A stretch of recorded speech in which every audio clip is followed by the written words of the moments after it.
4 दिन की गरीब बहू। मालिक खाना बन गया है, आप कहे तो डाइनिंग टेबल पर लगा दूं? अच्छा ठीक है, तुम डाइनिंग टेबल पर लगा दो, मैं आता हूँ। रामू डाइनिंग टेबल पर खाना लगाता है। कुछ ही देर में मालिक हरीश डाइनिंग टेबल पर बैठ जाता है। ऐसा लग रहा है जैसे सब्जी में कोई स्वाद ही ना हो। सब्जी में थोड़ा नमक कम है, मैं अभी मंगवा देती हूँ। रामू, थोड़ा नमक लेकर आना ज़रा। नौकर रामू नमक लेकर आता है और हरीश को देते समय गलती से उसका हाथ हरीश को छू जाता है। ये क्या किया तूने? छू दिया मुझे, अशुद्ध कर दिया, और मुझे नहाना पड़ेगा। अरे तुम्हें इस घर में किसी ने बताया नहीं है कि अगर यहाँ नौकरी करनी है तो मुझे छूने की गलती मत करना। लेकिन मालिक हो क्या गया, मैं समझ नहीं पा रहा हूँ। आखिर आप इतने नाराज़ क्यों हो गए? जाइए आप नहा कर आइए, अभी नया नया आया है ना, मैं उसे समझा देती हूँ।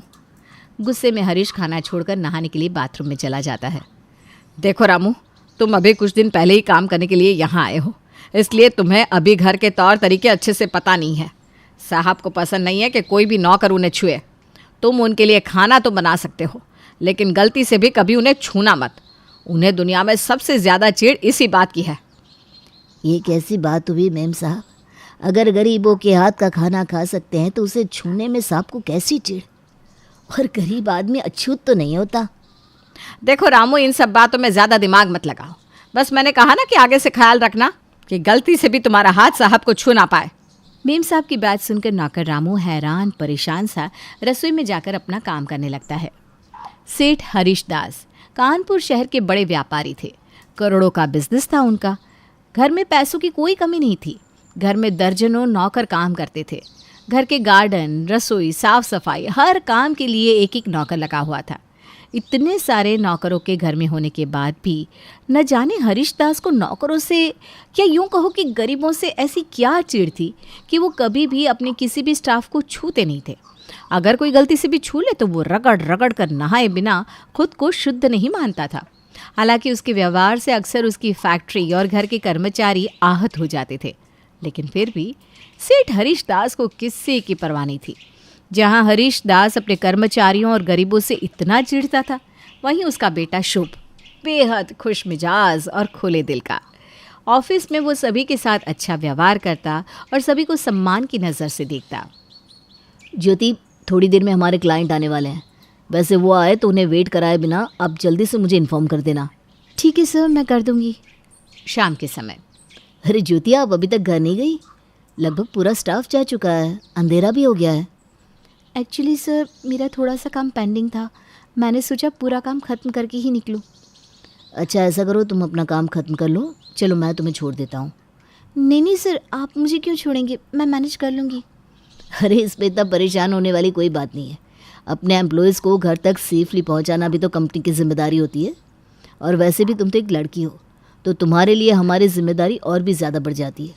टेंशन मत लो, मुझे कोई प्रॉब्लम नहीं होगी, ड्राइवर तुम्हें छोड़ देगा। शुभ के बार बार इंसिस्ट करने पर ज्योति उसे मना नहीं कर पाती और शुभ अपनी गाड़ी में उसे बिठा लेता है। मिस ज्योति, कहाँ की रहने वाली हैं आप?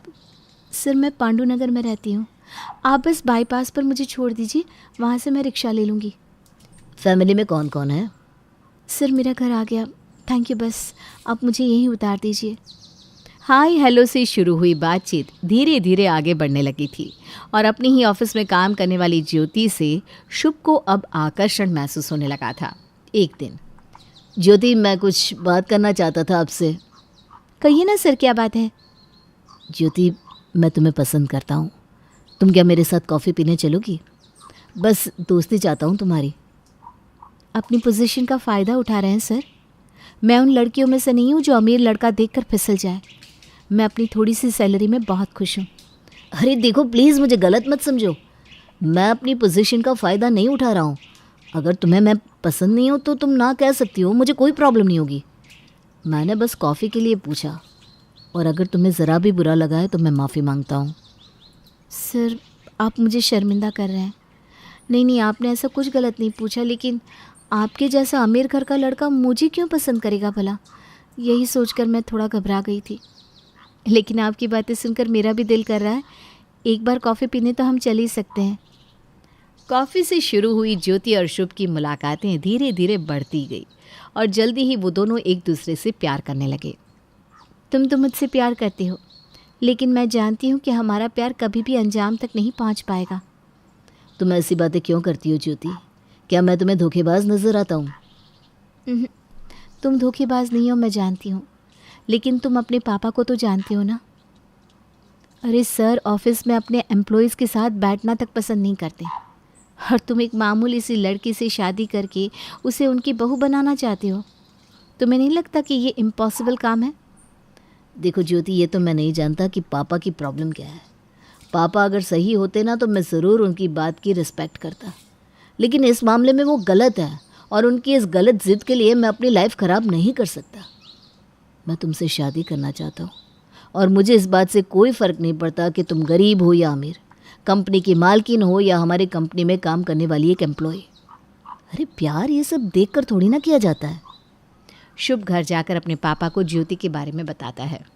पापा, मैं ज्योति से प्यार करता हूँ और उसी से शादी करना चाहता हूँ। नालायक! इतनी करोड़पति घर की लड़कियां तुझे दिखाए, लेकिन तुझे पसंद भी आई तो अपनी कंपनी की रिसेप्शनिस्ट? अरे हैसियत क्या है उसकी? 15-20 हज़ार कमाने वाली लड़की इस घर की बहू बनेगी? इस घर की बहू तो क्या, मैं उसे अपने घर में पैर भी नहीं रखने दूंगा। पापा, आप ज्योति का अपमान कर रहे हैं, और याद रखिए अब उसकी इंसल्ट मेरी भी इंसल्ट है। देखो बेटा, जिद मत करो। तुम जानते हो ना तुम्हारे पापा को गरीबों से कितनी चिढ़ है। अरे वो नहीं एक्सेप्ट करेंगे ज्योति को। माँ, पापा की बेवजह की जिद के लिए मैं अपनी ज़िंदगी ख़राब नहीं कर सकता। अगर पापा ज़िद्दी है तो मैं भी उनका बेटा हूँ, मैं भी बता देता हूँ। आखिर में वही हुआ जिसका शुभ की माँ को डर था। एक दिन शुभ शादी करके ज्योति को अपने घर ले आता है। ये क्या किया तूने शुभ? हम इस लड़की को कभी भी अपने घर की बहू स्वीकार नहीं करेंगे। आपकी स्वीकार करने या ना करने से कुछ नहीं होता मम्मी। मैंने शादी कर ली है, और अब सबसे बड़ा सच यही है कि ज्योति इस घर की बहू और मेरी पत्नी है। शुभ के कमरे में जाने के बाद हरीश कहता है, देखो शुभ की माँ, अगर ये लड़की इस घर में रहेगी ना तो मैं घर में नहीं रहूँगा।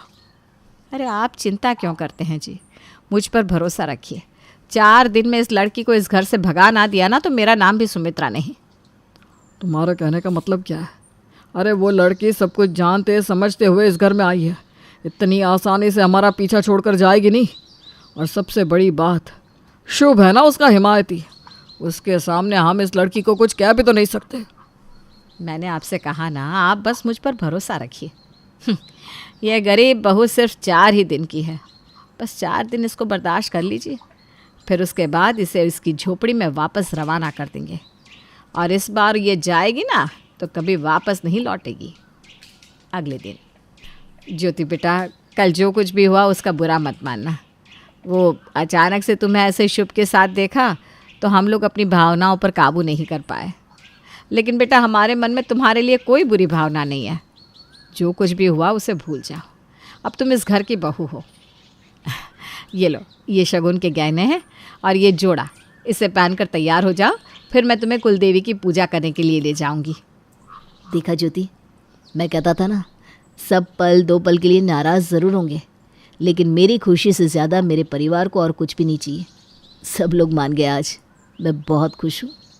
कुलदेवी की पूजा के बाद सावित्री बहू ज्योति को ढेरों आशीर्वाद देती है, जिससे शुभ और ज्योति को यकीन हो जाता है कि सावित्री और हरीश ने उनके रिश्ते को स्वीकार कर लिया है।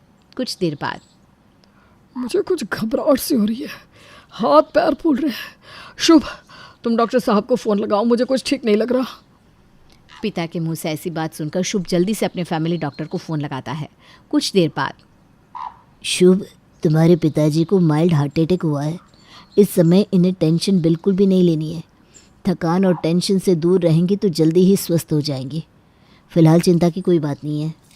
पापा, ये सब मेरे कारण हुआ ना पापा, मैंने आपको बहुत दुख दिया, मुझे माफ़ कर दो पापा। नहीं बेटा, तुम्हें माफ़ी मांगने की कोई ज़रूरत नहीं है, गलती तो मेरी ही है। मैं ही ज़बरदस्ती तुम पर अपनी सोच थोपना चाहता था।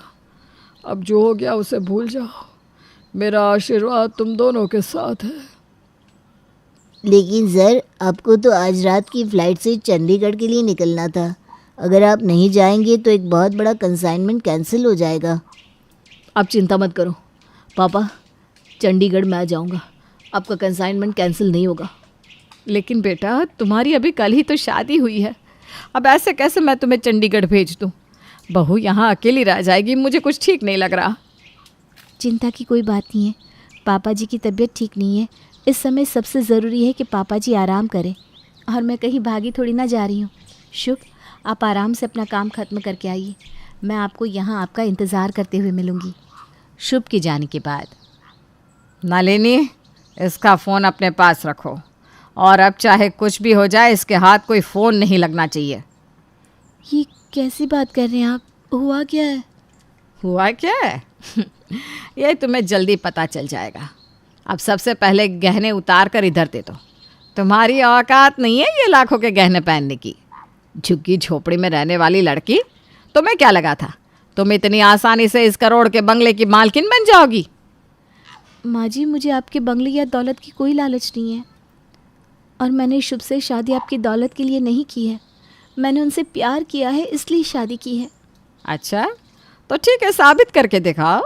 ये महंगे कपड़े, गहने, जेवर सब उतार कर यहाँ रखो, और ये लो, इससे पहनकर काम करने के लिए रसोई में चली जाओ। माँ जी, बहुत ठंड लग रही है, एक स्वेटर दे दीजिए ना, बहुत ठंड है। अरे अभी तो काम करना शुरू भी नहीं किया, नखरे पहले शुरू हो गए महारानी के। हाँ, तेरी झोपड़ी में तो जैसे हीटर लगा होगा ना। तुझे जरा से भी ठंड नहीं लगती होगी अपनी झोपड़ी में। ऐ चुपचाप जाकर रसोई में काम कर, ये सारे बर्तन अच्छे से धुल जाने चाहिए, और हाँ 12-15 लोगों का खाना बनाकर तैयार कर देना। आप मुझसे इस तरह से व्यवहार नहीं कर सकती, मैं नहीं बनाऊंगी 15 लोगों का खाना। जब घर में खाना बनाने के लिए कुक है तो मैं क्यों खाना बनाऊं? अच्छा, अगर नहीं बनाएगी ना तो भूखी प्यासी पड़ी रहे अपने कमरे में, एक बूंद पानी नहीं मिलेगा इस घर में तुझे। सास के कड़े रवैये के कारण पूरा दिन ज्योति बिना खाए पिए अपने कमरे में बैठी रहती है, लेकिन शाम होते होते उसकी बर्दाश्त खत्म हो जाती है। माँ जी, आप ये सब क्यों कर रहे हैं मेरे साथ? अरे मैंने क्या बिगाड़ा है आप लोगों का? खाना मत दीजिए, लेकिन थोड़ा सा पानी तो पिला दीजिए। मैंने तुझे कहा ना, घर के काम करेगी तो खाना मिलेगा, वरना पड़ी रहे ऐसे ही। अगले ही दिन से ज्योति शुभ के घर में एक नौकरानी से भी बदतर स्थिति में पहुंच जाती है। सावित्री पूरा दिन गधों की तरह उससे काम करवाती, बंगले की साफ सफाई, खाना बनाना, बर्तन धोना, कपड़े धुलने के बाद उसे एक रोटी खाने को देती और फिर से ले जाकर कमरे में बंद कर देती। ना उसे फ़ोन करने की इजाज़त थी, ना किसी से बात करने की।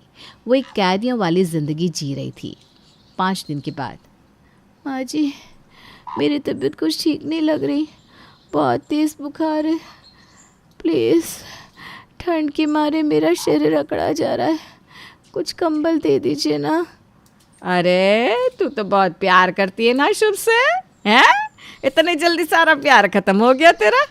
कोई कंबल नहीं मिलेगा। बहुत शौक है ना तुझे बहू बनने का, तो पहले अग्नि परीक्षा तो पास कर ले। हाँ जी, मैं सच कह रही हूँ, मेरी तबीयत बहुत ख़राब है, प्लीज़ आज रात के लिए कंबल दे दो, मेरा पूरा शरीर दर्द से टूट रहा है। अरे तो टूट जाने दे, मैं क्या करूँ?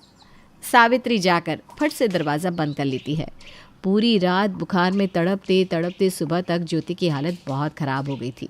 सुबह 6 बजे, लड़की चल उठ, कपड़े धो। माँ जी मेरी हिम्मत बिस्तर से खड़े होने की भी नहीं है, मैं आज कोई काम नहीं कर पाऊँगी। अरे ऐसे कैसे नहीं करेगी? हैं? उठ, उठती है या नहीं? तेरे जैसी लड़कियों के ड्रामे बहुत अच्छी तरह समझती हूँ। ये बीमार होने का नाटक शुभ के सामने करना उसके ऊपर अच्छा असर करेगा, लेकिन मुझे तेरे नाटक से कोई फ़र्क नहीं पड़ता। जल्दी कुछ करो, कल तक भैया भी आ जाएंगी। अगर आज शाम तक ये यहाँ से डर कर नहीं भागी ना तो कल हमारा सारा भांडा फूट जाएगा। अरे तू चिंता क्यों कर रही है नलिनी? आज मैं इसे इतना काम करवाऊंगी ना कि शाम तक सर पर पाँव रखकर यहाँ से भागती हुई नजर आएगी। चिंता मत कर, अपनी माँ पर भरोसा रख। सावित्री गुस्से में बहू ज्योति को उसके कमरे से बाहर ले आती है। चल अब यहाँ बैठ और ये सारे पर्दे और चादर धोकर सुखा, और हाँ एक भी दाग नहीं रहना चाहिए, वरना जो तुझे एक रोटी खाने को मिलती है ना वो भी नहीं मिलेगी। सास की बात सुनकर रोते हुए बहू ज्योति कपड़े धोने लगती है। तबीयत खराब होने के कारण कुछ ही देर में चक्कर खाकर वो गिर जाती है।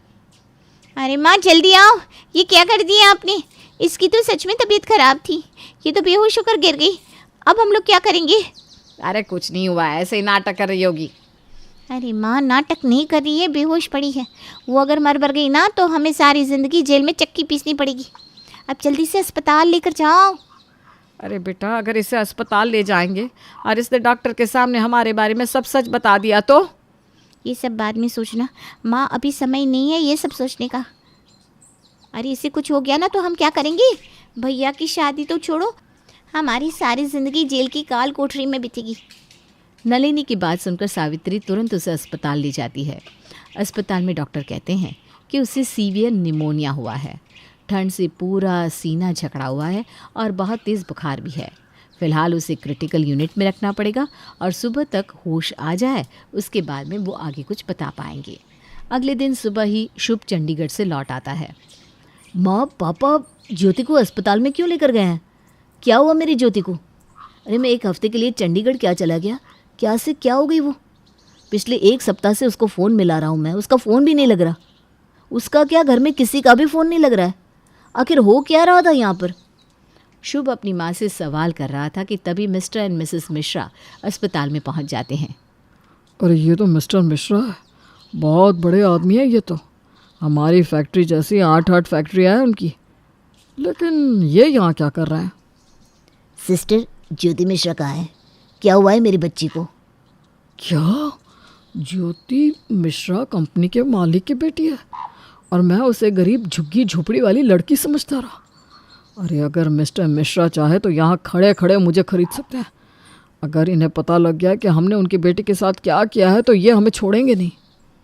आइए आप लोग, अब ज्योति से मिल सकते हैं। ज्योति बेटा, ये सब क्या हो गया? अपने पैरों पर खड़ा होने की जिद में क्या हाल बना लिया तुमने अपना? बता, किस सड़क छाप लड़के से शादी की तुमने? सच सच बता। कहीं उसकी वजह से ही तो तुम्हारी ऐसी हालत नहीं हुई ना? नहीं पापा, आप शांत हो जाइए।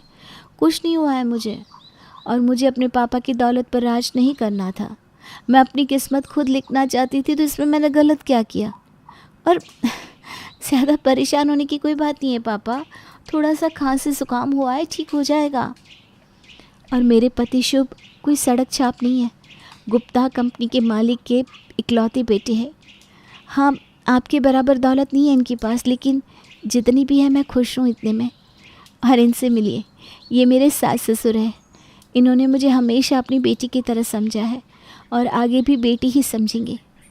मैं आज अगर यहाँ पर हूँ ना, तो इन्हीं की बदौलत। क्या मतलब? अब मेरा मतलब यह है कि पापा, मैं तो चक्कर खाकर गिर गई थी, वो तो मम्मी जी मुझे टाइम पर अस्पताल ले आई, वरना पता नहीं मेरा क्या होता। तो बस जल्दी से ठीक होकर घर चल बेटा। मैं वादा करती हूँ कि मैं तेरा नलिनी से भी ज़्यादा ख्याल रखूँगी। तुझे पहचानने में बहुत गलती कर दी मैंने, तू तो खरा सोना है। ज्योति की दरियादिली और अच्छे व्यवहार से सास सावित्री और ससुर हरीश काफ़ी शर्मिंदगी महसूस कर रहे थे। ज्योति के पिता के जाने के बाद वे सभी अपने किए के लिए ज्योति से माफ़ी मांगते हैं और खुशी खुशी साथ रहने लगते हैं।